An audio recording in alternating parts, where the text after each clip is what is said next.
Shalom, selamat pagi saudara, jumpa kembali di dalam GKM Menyapa. Pada hari ini kita akan membuka satu bagian firman Tuhan dari Mazmur pasal yang pertama ayat 1-3, demikian bunyinya.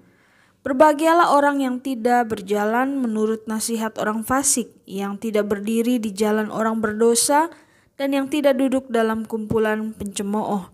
Tetapi yang kesukaannya ialah Taurat Tuhan dan yang merenungkan Taurat itu siang dan malam. Ia seperti pohon yang ditanam di tepi aliran air yang menghasilkan buahnya pada musimnya.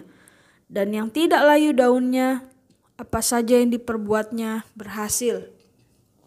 Saudara, kita sering mendengar kisah bahwa ada begitu banyak orang pada hari ini mengejar harta, mengejar kekayaan, bahkan mengejar yang namanya nama baik di depan masyarakat. Dia membangun segala hal untuk dirinya, bisa dikatakan hebat oleh dunia ini.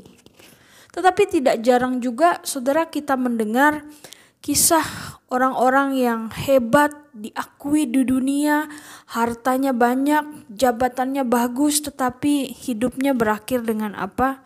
Dengan bunuh diri, dengan kekecewaan dengan kondisi dan keadaan.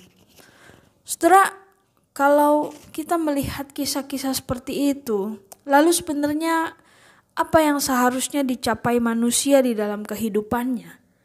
Saudara, Alkitab mengatakan satu tips yang sangat baik hari ini, apa yang harus kita kejar di dalam kehidupan kita, yaitu menjadi seseorang yang hidupnya berbuah, bermakna, menjadi seseorang yang hidupnya berarti di dalam kehidupan ini. Bagaimana caranya saudara? Apakah kita harus mengikuti aturan-aturan dunia? Kita mencapai apa yang dunia tawarkan? Kita memiliki harta yang banyak, kita memiliki keluarga yang ideal, kita memiliki jabatan yang baik. Apakah hidup bahagia itu seperti yang kriteria dunia katakan? Saudara, Alkitab mengatakan kriteria hidup bahagia ternyata bukan seperti itu. Ternyata kriteria hidup bahagia yang pertama adalah dikatakan di dalam ayat pertama.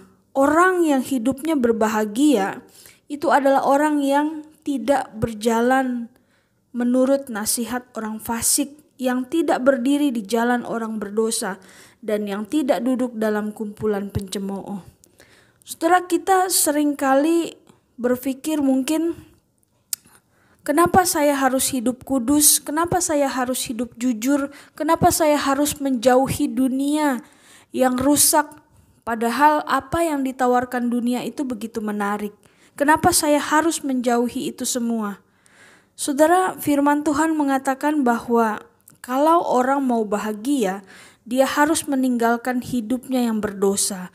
Orang yang mau mendapatkan kebahagiaan di dalam hidupnya, dia tidak boleh berdiri di jalan orang berdosa. Dia harus berani untuk meninggalkan setiap dosa-dosanya. Bahkan dia tidak boleh bergaul dengan orang-orang berdosa, apalagi mengikuti cara hidup orang berdosa. Banyak orang hari ini menghalalkan segala cara untuk mendapatkan jabatan yang tinggi, menghalalkan segala cara untuk mendapatkan penghasilan, usaha yang tinggi dengan cara-cara yang kotor. Alkitab mengatakan bahwa orang seperti itu bukanlah orang yang berbahagia hidupnya. Lalu kemudian saudara, yang kedua, orang yang berbahagia adalah orang yang kesukaannya ialah Taurat Tuhan dan yang merenungkan Taurat itu siang dan malam. Saudara, dikatakan di dalam ayat yang kedua bahwa orang yang berbahagia adalah orang yang kesukaannya ialah Taurat Tuhan dan merenungkan itu siang dan malam.